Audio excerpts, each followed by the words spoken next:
लोगों की जेबें खाली हो गईं, उनका दिवाला निकल रहा है, तो अब कहा जा रहा है दिवाली का गिफ्ट दिया जा रहा है। 8 साल से मोदी सरकार जीएसटी के जिस रेट का बचाव कर रही थी, 8 साल से वह ढांचा ध्वस्त हो गया। इसका मतलब है कि बहुमत और अहंकार के दम पर एक गलत फैसले का बचाव किया गया और देश की जनता ने इसकी कीमत अपनी जेब से चुकाई। किस किस ने जीएसटी के पुराने स्लैब का बचाव किया? अरुण जेटली से लेकर निर्मला सीतारमण तक सब ने। जिस राहुल गांधी को लोगों ने पप्पू समझा और जिस तरह से उस पर लाखों करोड़ रुपए खर्च किए गए कि राहुल गांधी को बदनाम किया जाए, अब उसी राहुल गांधी ने किस तरह से यहां पर यह कह ली थी कि मोदी जी की पूरी तरह से कमर तोड़ दी है, मोदी जी को बैक फुट पर लाकर खड़ा कर दिया। दोस्तों, राहुल गांधी ने बड़ा हमला कर दिया है। वहीं पर जीएसटी के नाम पर किस तरह से देश के अंदर लूट मची हुई थी। हमारे साथ वरिष्ठ पत्रकार मौजूद है रवीश कुमार। आप जब इस रिपोर्ट को देखेंगे तब जाकर आप लोगों की आंख खुल पाएगी। जी हां, जिस तरह से गोदी मीडिया ने आपकी आंखों पर पर्दा डाला हुआ है, जो तस्वीरें सही है वो आपके सामने नहीं रखी जा रही। रिपोर्ट देखिए। नमस्कार, मैं रवीश कुमार। फैसला मोदी सरकार का और चर्चा राहुल गांधी की। राहुल गांधी, यह एक पहलू है। दूसरा पहलू है कि 8 साल में पहली बार मोदी सरकार ने मान लिया जीएसटी से जनता लुट रही थी, महंगाई से मर रही थी। खबरें छप रही थी कि बचत दशकों में सबसे कम हो गई है। हम इस वीडियो में इस पर भी बात करेंगे कि आज जिन चीजों पर आपको राहत दी गई है, कल तक उसे क्या नाम दिया जाए, कोड़ा टैक्स कहा जाए या गब्बर सिंह टैक्स कहा जाए। गब्बर सिंह टैक्स। 8 साल से जीएसटी के नाम पर वसूली हो रही थी, लोग करा रहे थे। अब उन्हें कहा जा रहा है कि हर दिन जो कोड़े लगते थे अब से बंद है। इसे आप राहत समझिए और खुशी में भंडारे लगाइए। लोगों की जेबें खाली हो गईं, उनका दिवाला निकल रहा है, तो अब कहा जा रहा है दिवाली का गिफ्ट दिया जा रहा है। 8 साल से मोदी सरकार दिवाली का गिफ्ट जिस रेट का बचाव कर रही थी, 8 साल से वह ढांचा ध्वस्त हो गया। इसका मतलब है कि बहुमत और अहंकार के दम पर एक गलत फैसले का बचाव किया गया और देश की जनता ने इसकी कीमत अपनी जेब से चुकाई। किस किस ने जीएसटी के पुराने स्लैब का बचाव किया? अरुण जेटली से लेकर निर्मला सीतारमण तक सब ने लगातार बचाव किया, लेकिन उनके एक गलत फैसले के कारण भारत की जनता लगातार गरीब होती चली गई। अगर मोदी सरकार इसे राहत बताकर श्रेय ले रही है, तो पहले यह बता दे कि 8 साल क्यों लग गए इस राहत को देने में। बड़ी बड़ी आर्थिक भाषा में जो बोला जाता है वहां तक सीमित नहीं है। बड़े बड़े शब्द इसके साथ जोड़े जाते हैं, लेकिन अगर सरल भाषा में है कहो कि देश के गरीबों के हित के लिए यह व्यवस्था सबसे ज्यादा सार्थक होने वाली है। और इसी 8 साल के दौरान राहुल गांधी से लेकर आम दुकानदार कह रहे थे कि जीएसटी ने उन्हें बर्बाद कर दिया है।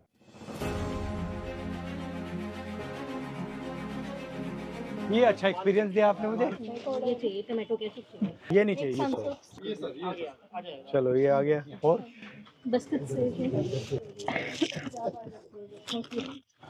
बस टिल नहीं है। एंड जीएसटी का क्या इफेक्ट पड़ा आप पे? तो आप सारा मुद्दा उठाते हैं, बट आप पे क्या इफेक्ट पड़ा एग्जैक्ट? नहीं है। जब वैट सिस्टम था उससे 4 टाइम्स हम टैक्स दे रहे हैं। हमारे को इतनी ज्यादा वो कॉम्प्लाइंसेस हैं उनके कि सारा आधा टाइम तो हमारा रिटर्न्स भरने में ही चला जाता है। अब इस फैसले को जीएसटी काउंसिल का बताकर आप राज्यों के बीच सहमति पर नहीं थोप सकते कि अब सहमति हुई है। अगर राज्यों की काउंसिल को ही फैसला लेना था तो उसके फैसले से पहले लाल किले से प्रधानमंत्री मोदी इसकी घोषणा नहीं करते।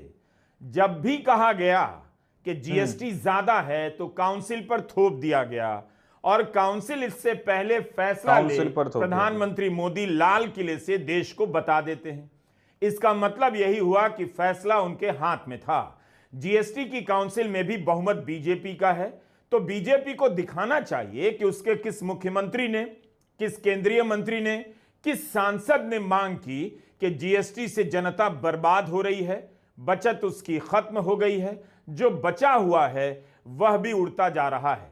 इस टैक्स ने जनता को किस किस स्तर पर कंगाल किया, अभी इसका हिसाब जनता भी नहीं लगा पा रही है। जब लगाएगी तब पता चलेगा। हेल्थ बीमा को लेकर नितिन गडकरी ने एक पत्र तो लिखा था, तो इसी को लेकर बीजेपी बता दे कि वित्त मंत्री से लेकर उसके किस मुख्यमंत्री ने गडकरी का समर्थन किया।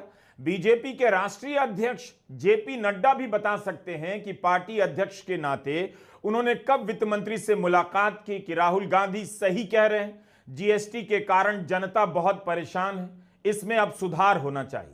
या फिर बीजेपी और मोदी सरकार को स्वीकार करना चाहिए कि इसे गब्बर सिंह टैक्स का नाम देकर राहुल गांधी ही अकेले नेता हैं जिन्होंने इसके खिलाफ लगातार अभियान चलाया और जनता की परेशानी की बात देश के सामने रखी। भले ही इस फैसले पर जीएसटी काउंसिल का दस्तखत हो, लेकिन 28% का स्लैब गलत है, 4 स्लैब गलत हैं, इसकी बात तो राहुल गांधी ने ही लगातार और प्रमुखता से की है। 4 सितंबर की सुबह ट्विटर के टॉप 3 ट्रेंड में हैशटैग गब्बर सिंह टैक्स भी था। करीब 8 साल से राहुल गांधी जीएसटी के सरलीकरण की मांग कर रहे हैं। 2016 में जब जीएसटी काउंसिल की बैठकें शुरू हुई, तभी राहुल गांधी ने कहा था कि 18% से अधिक जीएसटी नहीं होनी चाहिए, इसी में सबका भला है। राहुल गांधी का यह ट्वीट 18 अक्टूबर 2016 का है, जिसमें लिखते हैं कि 2005 से ही कांग्रेस पार्टी ऐसी जीएसटी चाहती है जो प्रो इंडस्ट्री और प्रो ट्रेड होने के अलावा आम आदमी के लिए नुकसानदायक ना हो। अप्रत्यक्ष जीएसटी गरीब और अमीर दोनों को समान रूप से प्रभावित करती है। मैं जीएसटी काउंसिल से आग्रह करता हूं कि आप रेट को 18% या उससे कम रखिए ताकि गरीबों पर उसका अत्यधिक भार ना पड़े, राहुल गांधी ने लिखा। यह ट्वीट 24 अक्टूबर 2017 का है, जब राहुल गांधी ने जीएसटी को गब्बर सिंह टैक्स का नाम दिया। लिखा कि कांग्रेस का जीएसटी जेन्युइन सिंपल टैक्स था और मोदी जी का जीएसटी गब्बर सिंह टैक्स, ये कमाई मुझे दे दे। 4 सितंबर की सुबह राहुल गांधी के पुराने बयान ट्विटर पर वायरल हैं, जहां वे जीएसटी फैसले को लेकर की गई जल्दबाजी और उसके ऊंचे रेट की निंदा कर रहे हैं। जिस बात के लिए आईटी सेल और गोदी मीडिया ने राहुल गांधी जैसे नेताओं का मजाक उड़ाया, उसी बात को भारत सरकार राहत का नाम दे रही है। गब्बर सिंह टैक्स दिवाली का गिफ्ट दिया जा रहा है। मनमोहन सिंह जी ने कहा, चिदंबरम जी ने उनसे कहा, इसको आप बिना पायलट प्रोजेक्ट मत लागू कीजिए, देश का नुकसान हो जाएगा। जो हमने बनाया है पूरे देश ने प्यार से खून पसीने से अर्थव्यवस्था खड़ी की है, नष्ट हो जाएगी। नरेंद्र मोदी कहते नहीं, मैं तो 12 बजे रात को गब्बर सिंह टैक्स लागू करके ही दिखाऊंगा। कर दिया। और हुआ क्या? 45 साल से सबसे ज्यादा बेरोजगारी हिंदुस्तान में आज। क्या 9% जीडीपी ग्रोथ रेट होती थी, आज 4% पे पहुंच गए हैं। और वो भी उन्होंने जीडीपी नापने का तरीका बदला, जीडीपी नापने का तरीका बदल दिया। तो अगर आप हमारे तरीके से, पुराने तरीके से जीडीपी नापो तो आज 2.5% जीडीपी ग्रोथ रेट है हिंदुस्तान का। भाई और बहनों, हिंदुस्तान के सब दुश्मन, मैं नाम नहीं लेना चाहता हूं, मगर हिंदुस्तान के सब दुश्मन चाहते हैं और चाहते थे कि हिंदुस्तान की शक्ति, हिंदुस्तान की अर्थव्यवस्था नष्ट की जाए। और वो काम दुश्मनों ने नहीं किया, वो काम हमारे प्रधानमंत्री ने किया। सोशल मीडिया में राहुल गांधी के कई सारे बयान आप देख सकते हैं, जिसमें वे संसद में, प्रेस के सामने, जनता के बीच रैलियों में बोल रहे हैं कि मोदी सरकार ने जीएसटी के इतने रेट लगाकर देश की कमर तोड़ दी है। मोदी सरकार पर विपक्ष की राजनीति का असर नहीं होता। आपने देखा ही, वोट चोरी का गंभीर आरोप लगा, चुनाव आयोग ने अपनी तरफ से कोई जांच नहीं की। जो प्रेस कॉन्फ्रेंस हुई उसमें किसी सवाल का ठोस जवाब नहीं मिला, ना आयोग इसकी परवाह करता नजर आया और ना मोदी सरकार के भारत माता की जमीन पर वोट चोरी कैसे हो सकती है। किसी को किसी बात से फर्क नहीं पड़ता। इस दौर में लगातार जीएसटी के खिलाफ 8 साल तक बोलते रहने वाले राहुल गांधी अकेले नेता कहे जा सकते हैं। इसका मतलब है देश की अर्थव्यवस्था को लेकर उनकी समझ एक दशक से ज्यादा समय से सरकार में बैठे लोगों से कहीं ज्यादा बेहतर थी। आखिर वही क्यों करना पड़ा जो राहुल गांधी ने कहा?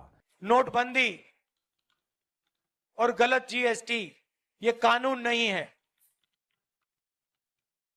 ये हथियार हैं। ये गरीबों को चोट पहुंचाने के, छोटे बिजनेस वालों को, स्मॉल और मीडियम वाले बिजनेस वालों को चोट पहुंचाने के हथियार हैं। और इनका लक्ष्य हिंदुस्तान के अरबपतियों का फायदा करवाना, और जो आपका है, छोटे दुकानदारों का है, स्मॉल और मीडियम बिजनेस वालों का है, वो उनसे छीनकर हिंदुस्तान के सबसे बड़े उद्योगपतियों को दिलवाने का है। 1 जुलाई 2017 को जीएसटी लागू होती है। उसके पहले से जीएसटी काउंसिल की बैठक शुरू हो गई थी और अब तक 55 बैठक हो चुकी थी। इन बैठकों में 2 स्लैब करने का फैसला क्यों नहीं किया गया? 56वें बैठक में कैसे ध्यान आया कि जनता की जेब में पैसा नहीं बचा, बाजार में दम नहीं रहा, लोग खरीद नहीं पा रहे। बहुत सारे आंकड़े आए इस दौरान, फिर भी सरकार ने जीएसटी को बड़ा कारण कभी नहीं माना। जब भी जीएसटी पर सवाल उठा, आंकड़ा दिया जाने लगता था कि इस बार 1 लाख करोड़ की वसूली हो गई, तो मई में 1.25 लाख करोड़ की वसूली हो गई। हर वसूली पर सरकार और गोदी मीडिया जश्न मनाया करता था। वित्त मंत्री निर्मला सीतारमण ने साफ किया है कि इस फैसले की तैयारी 1.5 साल से चल रही थी। इसका अमेरिका के टैरिफ से कोई लेना देना नहीं। तब भी यह सवाल उठता है कि अमेरिका द्वारा लगाए गए 50% के टैरिफ के 1 हफ्ते के भीतर यह घोषणा क्यों कर दी गई? भारत में खरीदार दोस्तों, स्टार्टिंग में मैंने आप लोगों से कहा कि मोदी जी की कमर तोड़ दी। मैं राजनीतिक तौर पर कह रहा हूं, राजनीतिक मुद्दों पर कह रहा हूं कि मोदी जी की कमर तोड़ दी। जिस तरह से राहुल गांधी ने प्रधानमंत्री नरेंद्र मोदी जी के लगाए हुए टैक्स पर, जीएसटी पर, यानी कि गब्बर सिंह टैक्स जो राहुल गांधी जिसको नाम दे रहे हैं, उसको बैकफुट पर लाकर खड़ा कर दिया है, जिससे सीधे तौर पर पता चलता है कि हां, राजनीतिक स्तर पर मोदी जी की कमर तोड़ दी गई है।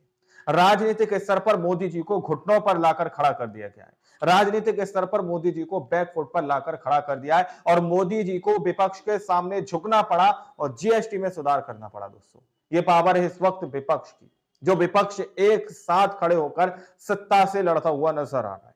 सीधे तौर पर 2016 का एक ट्वीट राहुल गांधी का वायरल हो रहा है। राहुल गांधी अभी से जीएसटी का मुद्दा नहीं उठा रहे, जब से जीएसटी में बदलाव किए गए, जब से जीएसटी लगाई गई है, तब से इस मुद्दे को उठाते हुए नजर आ रहा है। उन्होंने सीधे तौर पर कह दिया कि देश के ऊपर जितना जीएसटी टैक्स लगाया जा रहा है, 4 स्लैब, ये पूरी तरह से सही नहीं है।